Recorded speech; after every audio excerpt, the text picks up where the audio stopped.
Di na kailangang pumunta sa Middle East para sa maladisyertong vibes. Dahil sa Lawag, Ilocos Norte, may sand dunes kung saan iba't iba ang aktibidad.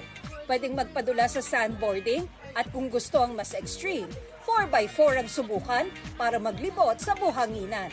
May bisikleta rin para sa mga gusto ng mas chill. Kung gusto lang mag-sightseeing, bet na bet sa IG-worthy na burol sa Pagudpud. Sulit ang pagod sa biyahe sa ganda ng dagat at tanawin mula sa bangin na tinaguri ang Little Batanes ng Ilocos Norte. Mahangin din sa lugar na swak ngayong tag-init.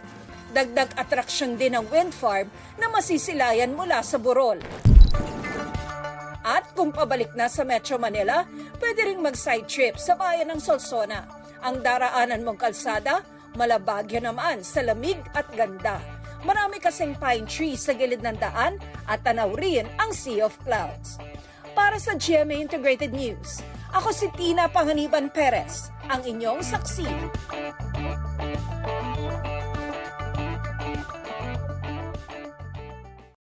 Mga kapuso, maging una sa saksi.